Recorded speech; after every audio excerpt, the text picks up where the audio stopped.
नमस्कार प्यारे बच्चों। मैं हूं आलोक सर और आप देख रहे हैं संस्कृति विद्या अकेडमी। प्यारे बच्चों, आज हम पढ़ेंगे उत्तक। तो चलिए वीडियो को शुरू करते हैं।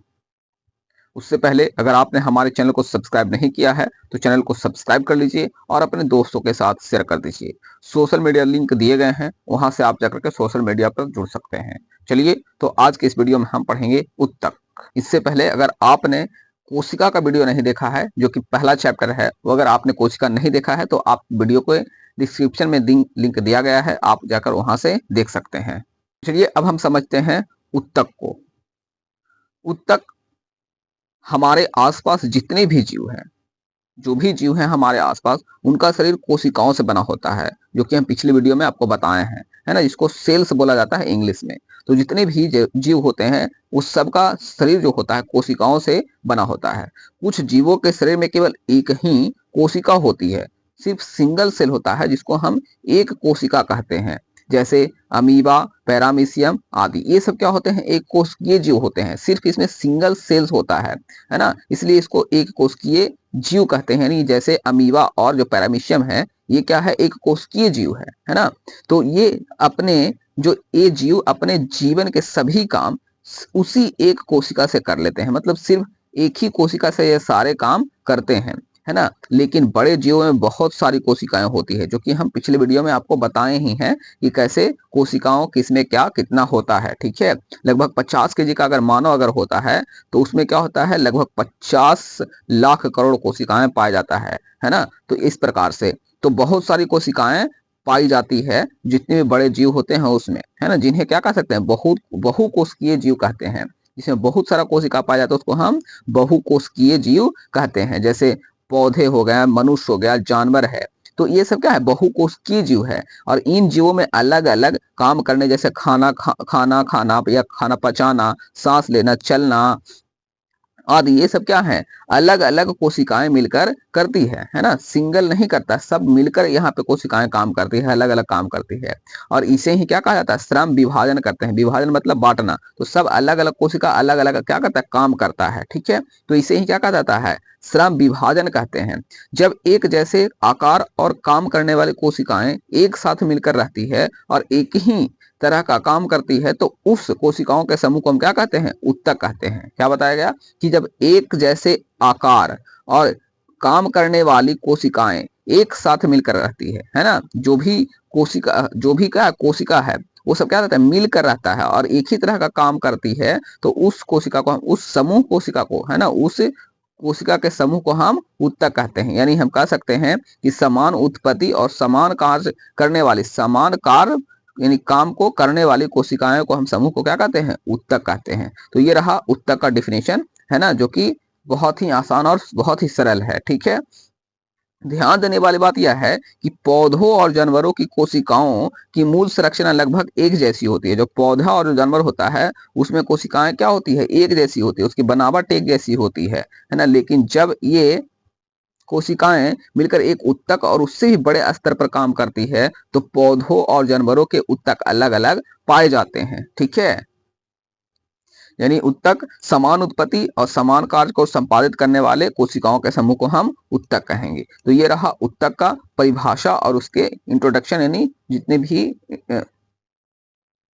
परिचय, है ना, जो कि आपको यहाँ तक समझ आ गया होगा कि उत्तक क्या है ना, और कैसे इसका निर्माण होता है। जैसे कोशिका से ही मिलकर क्या बनता है, उत्तक का निर्माण होता है। मतलब बहुत सारी कोशिकाएं मिलकर उत्तक का निर्माण करते हैं और उत्तक मिलकर अंग का, और अंग मिलकर अंग तंत्र का, और अंग तंत्र से पूरा शरीर का निर्माण होता है, जो कि हम पिछले वीडियो में भी आपको हम बताए हैं, है ना। तो इस प्रकार से क्या होता है, पूरे शरीर का निर्माण होता है।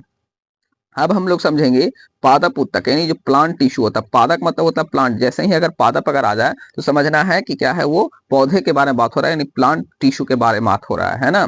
तो पौधों का शरीर क्या होता है, विभिन्न प्रकार के ऊतकों से बना होता है। उत्तक वे समूह होते हैं जिसमें समान प्रकार की कोशिकाएं मिलकर विशेष कार्य करती है।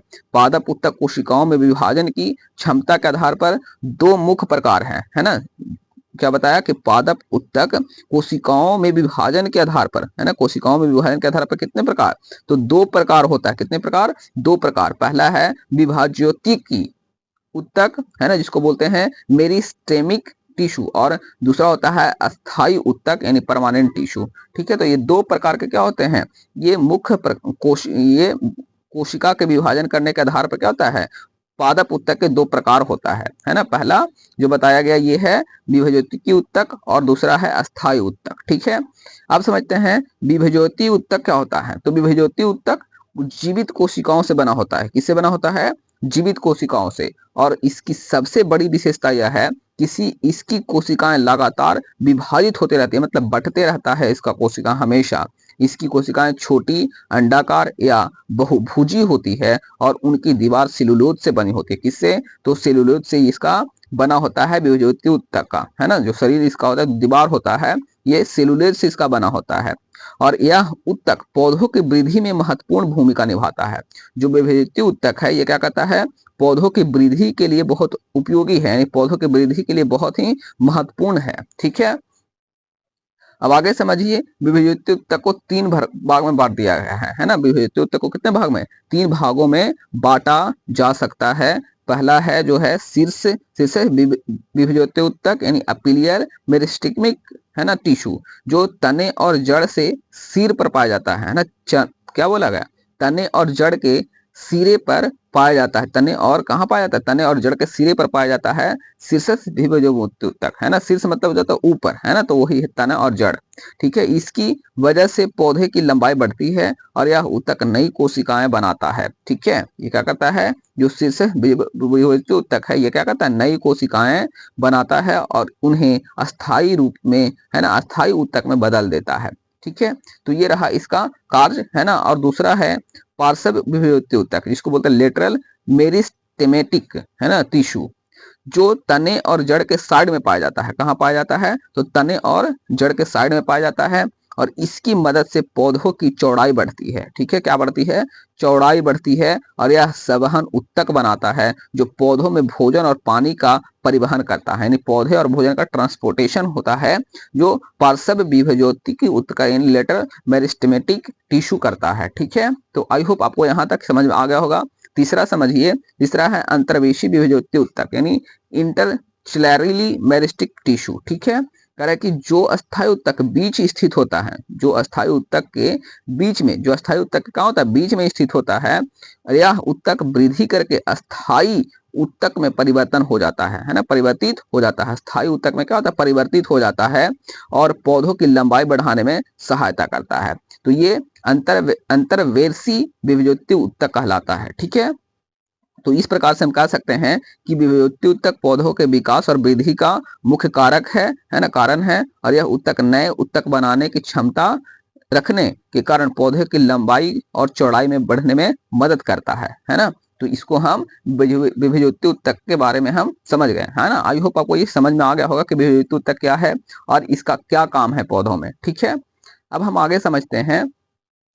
तो यहाँ पे एक पिक्चर को दिखाया गया है जो कि विभिन्न विभज्योति उत्तक का यहाँ पे स्थान को दर्शाया गया है। जैसे आप यहाँ देख सकते हैं अंतर्वेशी विभज्योति उत्तक है, यहाँ पार्श्व विभज्योति उत्तक है और यहाँ शीर्षस्थ विभज्योति उत्तक है ना। तो ये पौधे का ये भाग हो गया, है ना, पादप उत्तक का। ठीक है, तो ये विभज्योति उत्तक के क्या है, तीन गो पार्ट जो है यहाँ पे दिखाया गया है और पिक्चर में आप ऐसा देख सकते हैं। ठीक है, अब आगे हम समझते हैं अस्थायी उत्तक, जिसको हम कहते हैं परमानेंट टिश्यू। अस्थायी उत्तक क्या होता है, तो अस्थायी उत्तक वह उत्तक है जो विभज्योति उत्तक के वृद्धि के बाद बनता है ना। विभज्योति उत्तक के बाद कौन सा बनता है, अस्थायी उत्तक बनता है। और इस उत्तक की कोशिकाओं में नई कोशिकाएं बनने की क्षमता नहीं होती है, इसमें कोई नया कोशिका बनने का कोई क्षमता नहीं होता है और ये कोशिकाएं एक ही प्रकार और रूप की होती है और पौधों में विशेष काम करती है। ठीक है ना। तो ये होता है अस्थायी उत्तक। इन्हीं अस्थायी उत्तक को भी क्या बांट दिया गया है,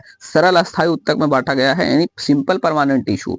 जब सरल अस्थायी उत्तक एक जैसे कोशिकाओं से बनता है तो यह तीन प्रकार का होता है ना। अगर सरल क्या बोला कि यह तीन प्रकार का होता है, अगर क्या बोला है कि सरल अस्थायी उत्तक एक जैसे कोशिकाओं से बनता है और यह उत्तक तीन प्रकार का होता है और पौधे के जीवन में अलग अलग काम करता है ना। यह उत्तक कितने प्रकार का, तो तीन प्रकार का होता है जो क्या करता है, अलग अलग काम करता है ना। जैसे पहला है मृदुतक, है ना, मृदुतक, है ना, उत्तक, जिसको बोलते हैं मृदुतक उत्तक की कोशिकाएं जीवित होती है और गोल अंडाकार बहुभुजीय आकार की होती है। ठीक है ना। इसकी कोशिकाओं में कोशिका द्रव यानी साइटोप्लाज्म और केंद्रक यानी न्यूक्लियस पाया जाता है। मृदुतक उत्तक तना, जड़ और पत्तियों में पाया जाता है। यह उत्तक पौधों के अलग अलग हिस्सों में भोजन बनाने में मदद करता है। ठीक है, ये इसका काम क्या है मृदुतक उत्तक का, कि यह उत्तक पौधों के अलग अलग हिस्सों में क्या बनाता है, भोजन बनाने का काम करता है, भोजन बनाने में मदद करता है और कोशिकाओं के बीच के खाली स्थानों में गैसों का आदान प्रदान भी करता है। जो कोशिका के बीच में जो खाली स्थान होता है वहां पे गैसों का आदान प्रदान भी करता है मृदुतक उत्तक। ठीक है, आई होप आपको मृदुतक उत्तक समझ में आ गया होगा। अब समझिए, देखिए जैसे यहाँ पे पिक्चर है जो मृदुतक उत्तक का दिखाया गया है ना, यही है आपका मृदुतक उत्तक। इसमें तनुर्धक तल है और एरेकाइमा यहाँ पे दिखाया गया है। ठीक है, अब समझिए दूसरा इसका प्रकार जो है स्थूल कोन है ना, स्थूल कोन यानी कॉलीचेनाइमा। ठीक है, स्थूल कोन उत्तक की कोशिकाएं जीवित, लंबी, अंडाकार या बहुभुजी होती है और इसमें रस यानी सेल सैप भी होता है, सेल सैप भी होता है। यह उत्तक पौधों को मजबूती और सहारा देता है। यदि इन कोशिकाओं में क्लोरोप्लास्ट मौजूद हो तो यह खाद्य यानी फूड भी बना सकता है। इसमें क्या होगा, अगर क्लोरोप्लास्ट अगर मौजूद रहे तो ये क्या कर सकता है, खाद्य भी यानी फूड भी बना सकता है। ठीक है, आपका ये रहा स्थूल कोण उत्तक है ना। तो ये आपको देख सकते हैं, इसमें कोशिका द्रव है, रसधानी है, आप देख सकते हैं केंद्रक यहाँ पे पाया जाता है। यहाँ पे कोशिका भित्ति में स्थूलन है जो यहाँ पे भी आप देख सकते हैं, कोशिका द्रव इसमें भी है और रसधानी है। तो ये आप इसका पिक्चर को देख सकते हैं। तीसरा है ना दृढ़ उत्तक स्क्लेरेकाइमा है ना, कह रहा है कि दृढ़ उत्तक की कोशिकाएं मृत, लंबी और सख्त होती है और यह उत्तक पौधों को मजबूती और ताकत देता है और उनके भीतर भागों, उसके भीतरी भागों की रक्षा करता है ना। यानी जो पौधे होते हैं, जो पौधे होते हैं उसको क्या कहता है, उसके भीतरी भागों को रक्षा करता है। आप यहाँ पे देख सकते हैं दृढ़ उत्तक को है ना, जो कि आप ऐसा होता है। इसमें सकीर्ण ल्यूमेन होता है ना, और लिग्निफाइड भी है ना। तो ये इसका पिक्चर है। ठीक है, अब आगे हम समझते हैं जटिल अस्थायी उत्तक को, जिसको बोलते हैं कॉम्प्लेक्स परमानेंट टिश्यू है ना। ठीक है, तो जटिल अस्थायी उत्तक क्या होता है कि जब कोई उत्तक दो या दो से अधिक प्रकार की कोशिकाओं से बना होता है तो उसे हम जटिल अस्थायी उत्तक कहते हैं है ना। किसे कहेंगे जटिल अस्थायी उत्तक, जब कोई उत्तक दो या दो से अधिक प्रकार की कोशिकाओं से बना होगा तब हम उसे जटिल अस्थायी उत्तक हम कहेंगे। ठीक है, और यह उत्तक पौधों में पानी, खनिज लवण और भोजन को शरीर के अलग अलग हिस्सों में पहुंचाने का काम करता है। ठीक है, और ये दो प्रकार का होता है। कितने प्रकार के, दो प्रकार का ये होता है। पहला क्या होता है, जाइलम या दारू भी बोल सकते हैं, जाइलम। ठीक है, और फ्लोएम यानी ब्लास्ट। ठीक है, तो ये दो प्रकार के जटिल अस्थायी उत्तक होता है। आप समझते हैं पहले, सबसे पहले जाइलम। जाइलम क्या होता है, तो जाइलम उत्तक की पौधों की जड़, तना और पत्तियों में पाया जाता है। जाइलम कहाँ पाया जाता है, तो पत्तियों, जो पेड़ होता है उसको जड़ में, तना में और पत्तियों में पाया जाता है। और यह उत्तक चार भागों से मिलकर बना होता है ना, चार भागों से मिलकर के बना होता है। पहला होता है वाहिनिकाएं है ना, वाहिनिया है ना, ट्रेडिट्स, वाहिकाएं है ना, और जाइलम, जाइलम तंतु और जाइलम मृदुतक है ना। तो ये चार होते हैं, चार उत्तक मिलकर के इसका निर्माण होता है। ठीक है, कह रहे कि जाइलम का मुख्य काम जड़ से पानी और खनिज लवणों को पत्तियों तक पहुंचाना है।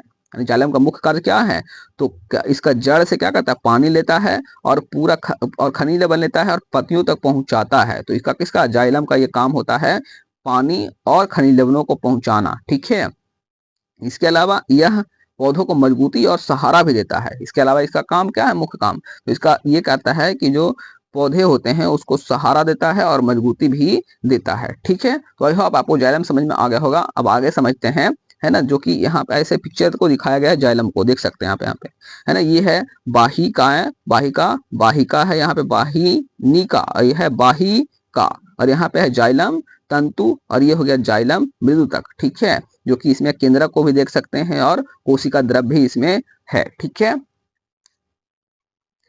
ये हो गया अनुदैर्ध्य काट में जाइलम है, जो अनुदैर्ध्य काट में आपको इस तरीके से दिखाया जाता है। इसमें वाहिकाएं हैं, वाहिनिका है और जाइलम पेरेकाइमा और केंद्रक है। ठीक है, अब आगे समझिए, दूसरा है जो फ्लोएम है ना। फ्लोएम क्या होता है? फ्लोएम उत्तक उत्तक पौधों की जड़, तना और पत्तियों में पाया जाता है। ये कहाँ पाया जाता है? तो ये जड़, तना और पत्तियों में पाया जाता है और यह उत्तक 4 भागों में होता है। ठीक है, ये इसमें होता है चालनी नलिकाएं यानी सीव ट्यूब्स, सहकोशिकाएं, कैंपेनियन टेल्स सेल्स, फ्लोएम तंतु यानी फ्लोएम फाइबर्स और फ्लोएम मृदुतक यानी फ्लोएम पेरेकाइमा। ठीक है, तो ये इसमें भी 4 प्रकार के, इस 4 भागों में ही इसका भी निर्माण होता है।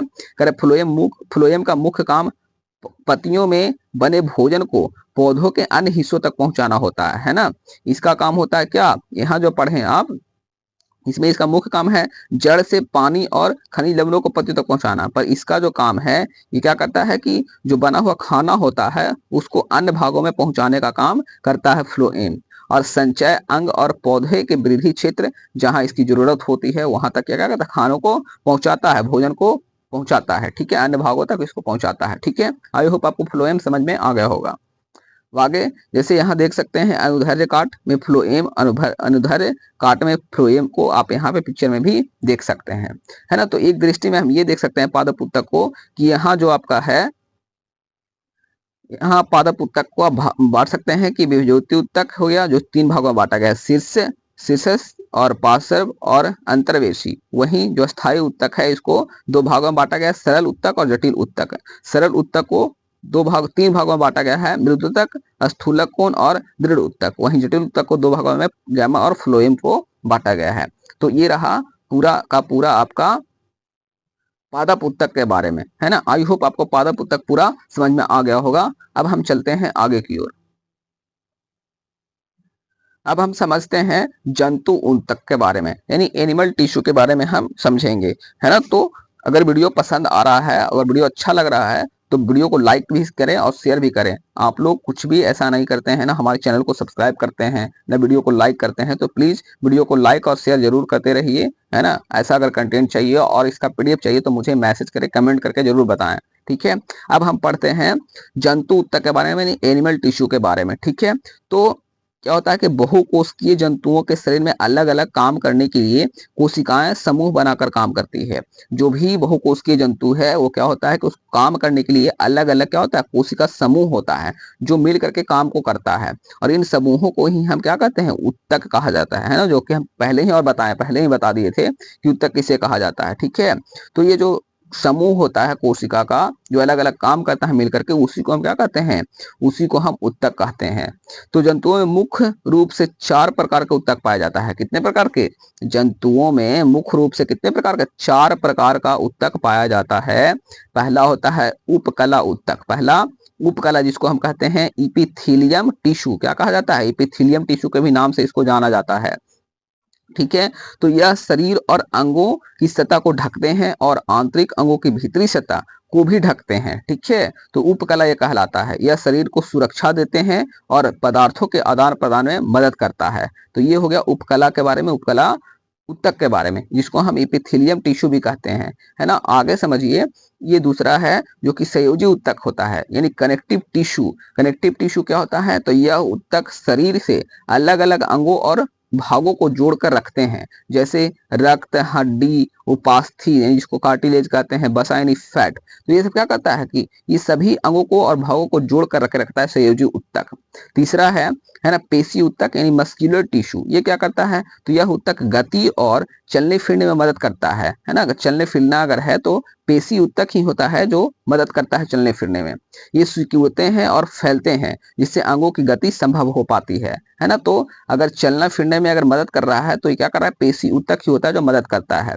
अगर ये सिकुड़ेगा और फैलेगा नहीं तो क्या होगा? हम लोग कोई गति शरीर जो है, गति का शरीर नहीं कर पाएगा, जो है हमारा गति नहीं हो पाएगा शरीर का। ठीक है, तो ये पेशी उत्तक होता है। ठीक है, चौथा है आपका तंत्रिका उत्तक, जिसको बोलते हैं नर्वस टिश्यू।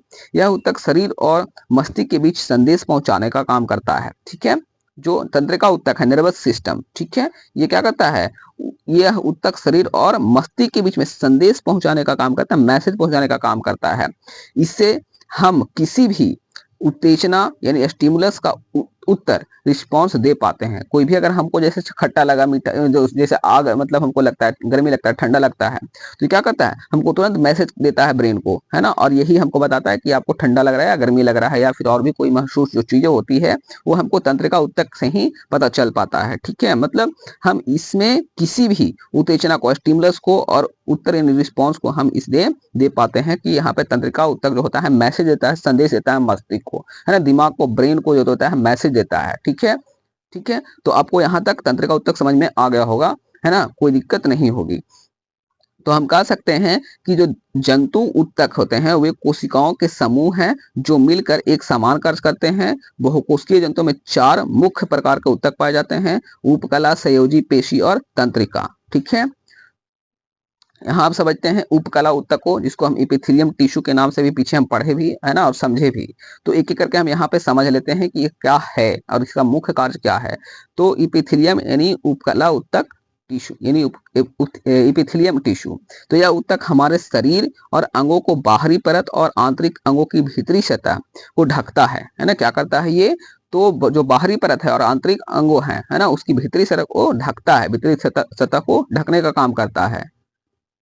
और इसकी कोशिकाएं एक दूसरे से बिल्कुल सटी हुई होती है ना। ये क्या होता है, इसका जो कोशिका होता है एक दूसरे से बिल्कुल सटा हुआ होता है ना। तो इसके मुख्य कार्य क्या है, तो इसके मुख्य कार्य अंगों की सुरक्षा करना है, विसरण डिफ्यूजन में मदद करता है। ठीक है, श्रवण यानी सेक्रिएशन यानी पदार्थ बाहर निकलने में मदद करता है, और अवशोषण यानी ऑब्जर्वेशन यानी पदार्थ को सोखने में मदद करता है। यानी उपकला ऊतक शरीर को ढकने और अंगों की रक्षा करने और साथ साथ जरूरी पदार्थों को आदान प्रदान करने में भी क्या करता है, मदद करता है ना। तो इसको 4 भागों में बांटा गया है। एपिथेलियम ऊतक को 4 प्रकार के होते हैं ये। पहला होता है सल्की एपिथेलियम, जिसको बोलते हैं स्क्यूमस एपिथेलियम, है ना, स्क्यूमस एपिथेलियम। दूसरा है स्तंभाकार एपिथेलियम यानी कॉलमनार एपिथेलियम, और तीसरा है घनाकार एपिथेलियम जिसको क्यूबोइडिकल एपिथेलियम कहते हैं, और ये चौथा है पश्चिमल एपिथेलियम यानी सिलिएटेड एपिथेलियम। ठीक है, तो एपिथेलियम के कितने प्रकार, 4 प्रकार।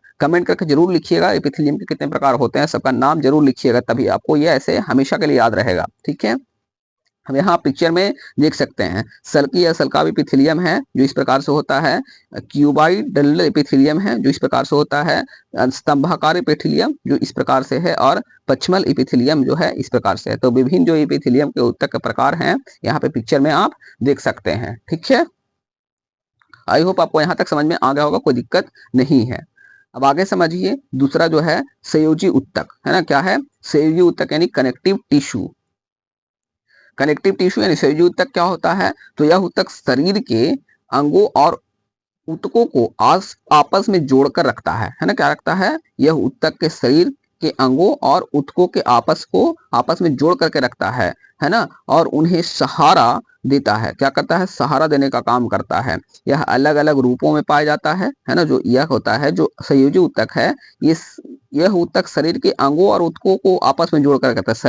शरीर के अंगों को और ऊतकों को आपस में जोड़ता है और उसको सहारा देता है। ठीक है ना। और बोला है कि यह अलग अलग रूपों में पाया जाता है, कभी ठोस में पाया जाएगा, तो कभी जैसे जेली जैसे पाया जाता है, उपास्थि जेली अब देखे है ना, जो स्थूल होता है ना, जैसे हड्डी बोल सकते हैं जो ठोस है, और जेली जो होता है, उपास्थि जो होता है, बहुत ही सॉफ्ट होता है। ठीक है, तो कभी तरल अवस्था में पाया जाता है।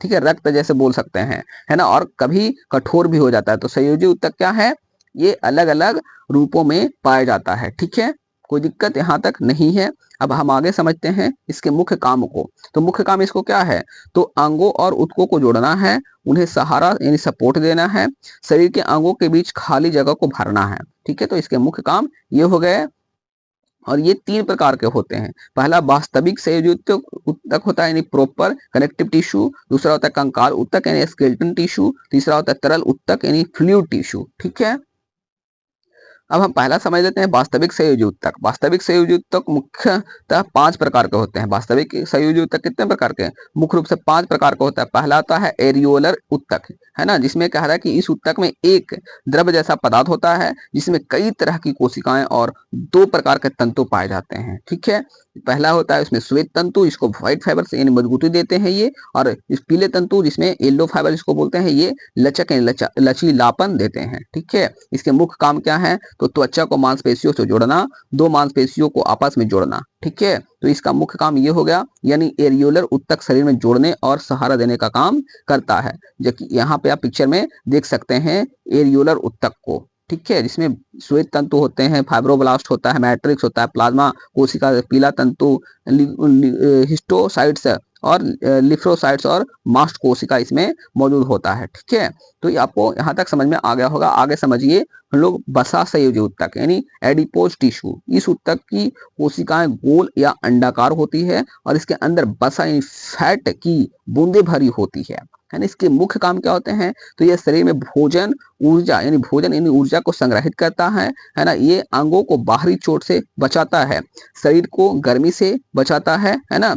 और इस ऊतक की अधिक मात्रा में संचय से मोटापा बढ़ता है। इसका क्या होता है कि अगर वसा संयोजी ऊतक होता है, जिसको वसा तो आप पता ही है घी तेल में मिलता है, तो अगर इसको अधिक सेवन करेंगे तो क्या होगा, मोटापा बढ़ेगा। और ये आप एडिपोज ऊतक को, तस्वीर को आप देख सकते हैं। ठीक है, आई होप आपको यहाँ तक समझ में आ गया होगा कि ये वसा संयोजी ऊतक क्या है, यानी एडिपोज ऊतक जिसको बोलते हैं इंग्लिश में। इसको एडिपोज टिश्यू के नाम से यानी एडिपोज ऊतक के नाम से भी इसको जाना जाता है। ठीक है, तो याद रखेंगे एडिपोज ऊतक यानी एडिपोज टिश्यू कह सकते हैं, जिसको वसा संयोजी ऊतक भी कहा जाता है ना हिंदी में।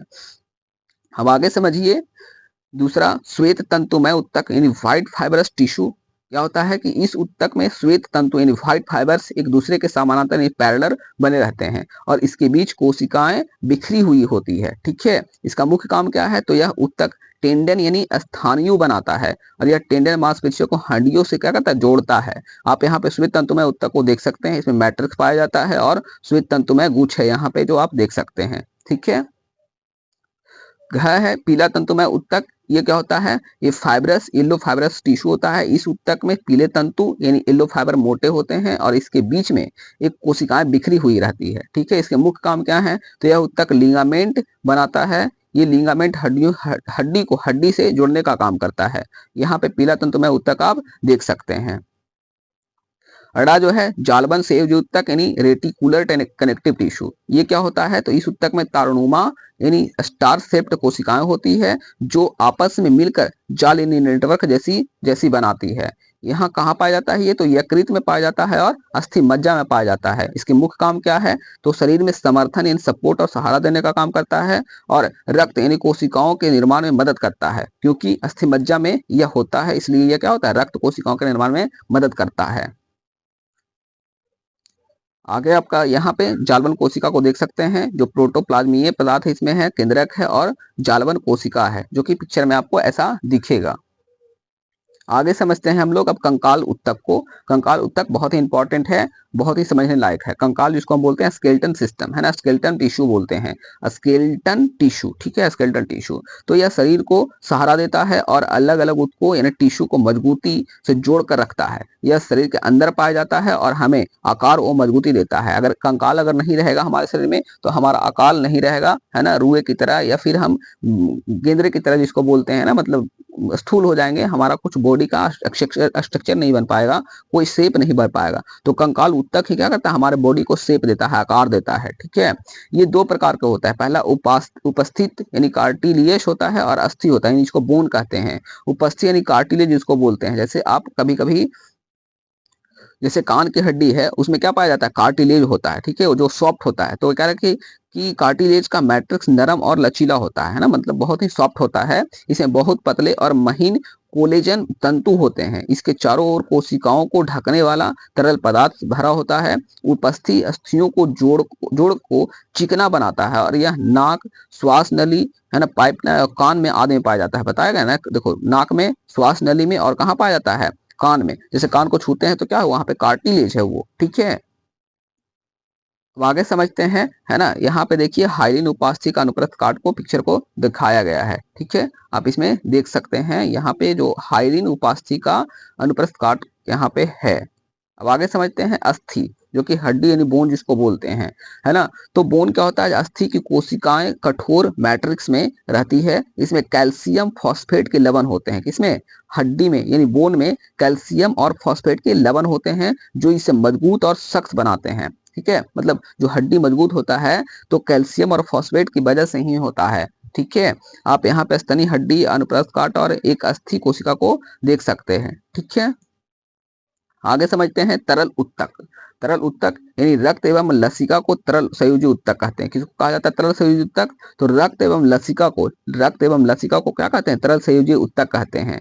इनका अंतर कोशिकाएं पदार्थ तरल होता है। इनका अंतर कोशिकाएं पदार्थ तरल होता है, जिससे कोशिकाएं बिखरी रहती है। इसमें रक्त बोल सकते हैं कि रक्त की तरल भाग को प्लाज्मा कहते हैं, है ना। रक्त जो होता है इसमें तरल अवस्था होता है, तरल भाग होता है, जिसको हम क्या कहते हैं? प्लाज्मा कहते हैं। और इसमें रुधिर कणिकाएं तैरती रहती है। वहीं प्लाज्मा क्या होता है? तो प्लाज्मा ये हल्के पीले रंग का चिपचिपा द्रव होता है, जो थोड़ा क्षारीय होते हैं, जो आयतन के हिसाब से रक्त का 55% होता है ना, और शेष 45% रुधिर कणिकाएं होती है। प्लाज्मा में 90% जल तथा प्रोटीन तथा कार्बनिक और अकार्बनिक पदार्थ होता है। तो प्लाज्मा में क्या क्या होता है? तो रक्त का 55% होता है, शेष 45% रुधिर कणिकाएं होता है। प्लाज्मा में 90% जल होता है। प्लाज्मा में क्या होता है? 90% जल होता है, और शेष प्रोटीन और कार्बनिक और अकार्बनिक पदार्थ होता है। ठीक है, अब आगे समझिए रुधिर कणिकाएं 3 प्रकार की होती है। लाल रक्त कणिकाएं, जिसको बोलते हैं रेड ब्लड सेल्स यानी आरबीसी। दूसरा होता है श्वेत रक्त कणिकाएं यानी व्हाइट ब्लड सेल्स यानी डब्ल्यूबीसी कहा जाता है, और प्लेटलेट्स होता है। अब समझते हैं पहला कि लाल रुधिर कणिकाएं हैं वो क्या है? तो लाल रुधिर कणिकाएं बड़ी तथा रुधिर कणिकाएं गोलाकार होता है ना। इसमें केंद्रक नहीं होता है, हटा होता है। यानी लाल रुधिर कणिकाएं में एक प्रोटीन संयोजक हीमोग्लोबिन कारण होता है, जिसके कारण यह क्या होता है? रक्त का जो रंग होता है लाल होता है।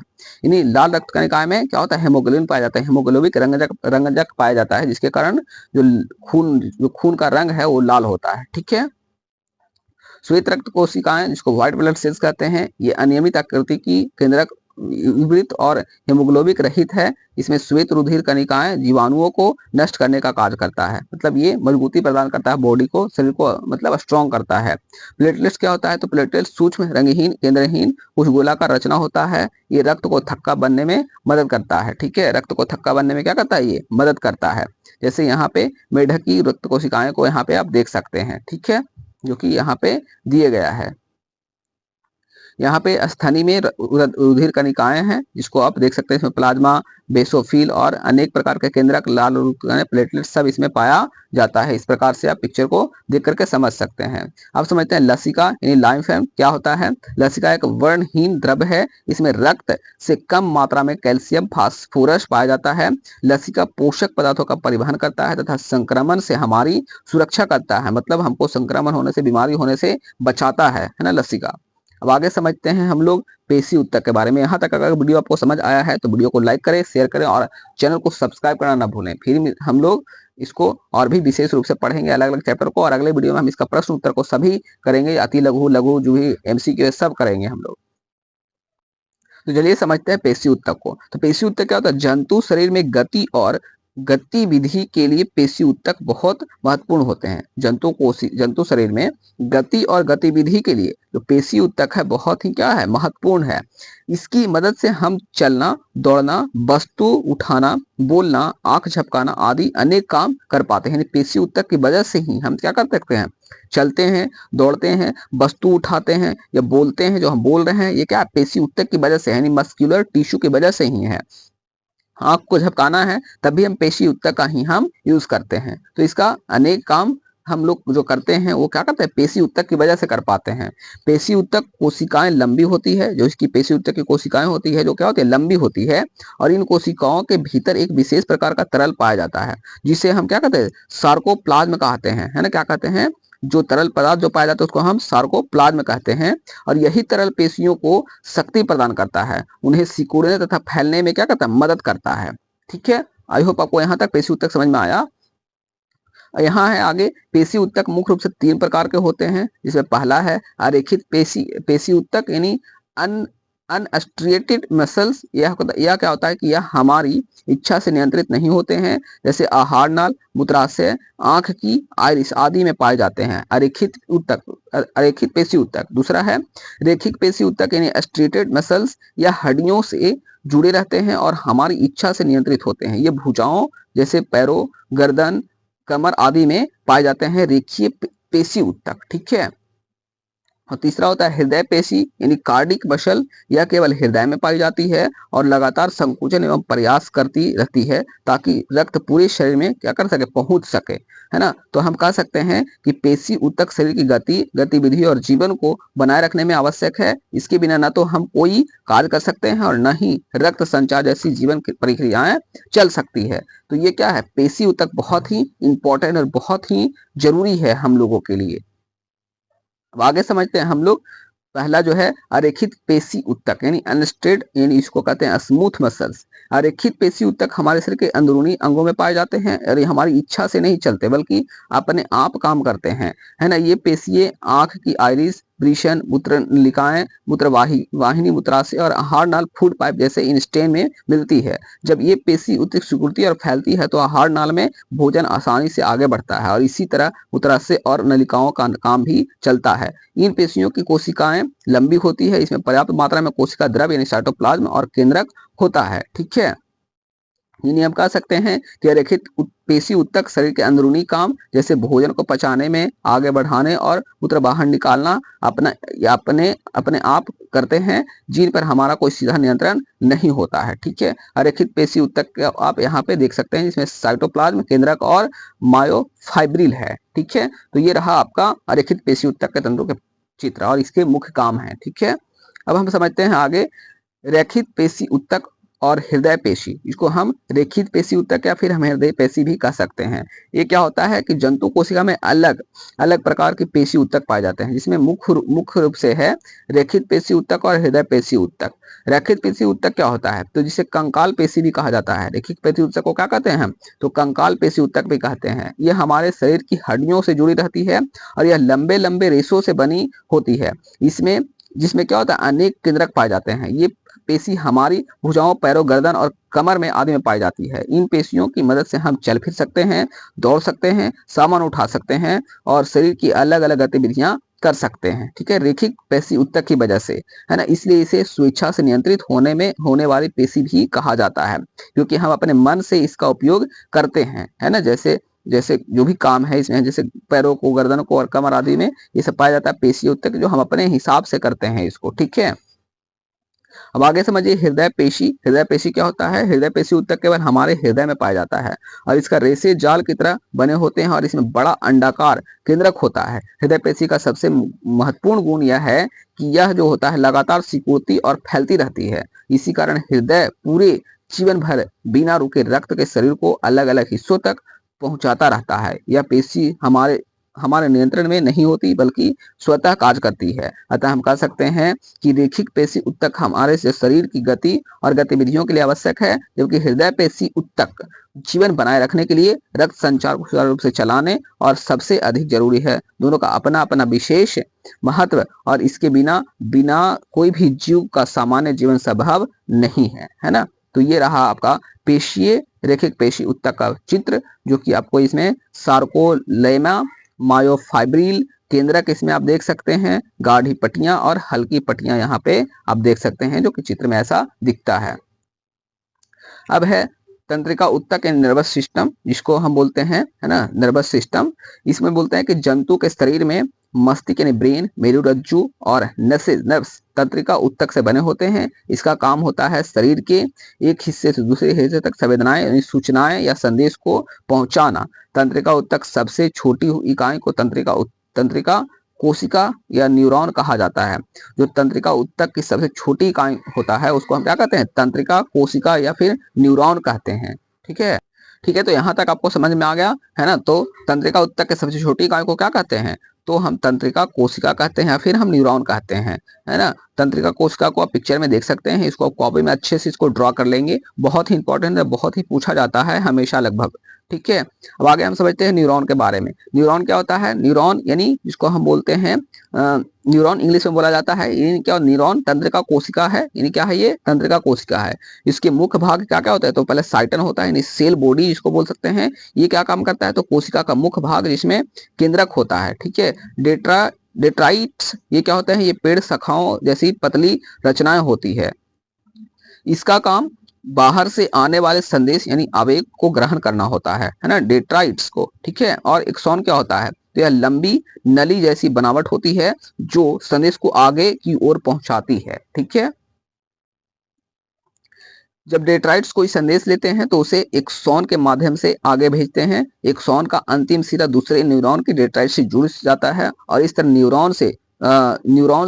न्यूरॉन संदेश लेता है और आखिर में यह संदेश हमारे मस्तिष्क तक पहुंचाता है। तो हमारे मस्तिष्क से संदेश कैसे पहुंचता है, ये पूरा प्रोसेस आपको यहाँ से देख सकते हैं। मतलब न्यूरॉन एक दूसरे से जुड़े तारों की तरह है। मतलब जो न्यूरॉन होता है पूरे शरीर में पूरा तार की तरह जुड़ा हुआ है, जो शरीर के अलग अलग हिस्सों से सूचना को मस्तिष्क तक पहुंचाने का काम करता है। तो जो आपको सूचना आता है, जो मैसेज आपको दिमाग में जो थॉट आता है, वो कौन करता है? तो न्यूरॉन ही ऐसा है जो क्या करता है, हमारे पूरे बॉडी के जो मैसेज है, जो संदेश है, पहुंचाने का काम करता है। ठीक है। आई होप आपको यहाँ तक समझ में आ गया होगा कि न्यूरॉन क्या होता है ना, और तंत्र का क्या काम है। ठीक है, बात समझ में आ गई है तो वीडियो को लाइक जरूर करें, शेयर करें और चैनल को सब्सक्राइब जरूर करें। अब हम आगे समझेंगे जो कि है प्रश्नावली, जो कि हम अगले वीडियो में करेंगे। अगर यहाँ तक आपको वीडियो समझ आया है तो प्लीज वीडियो को लाइक करें, शेयर करें और चैनल को सब्सक्राइब करना ना भूलें। अपने दोस्तों के साथ शेयर कर दें और अगर नोट्स इसका चाहिए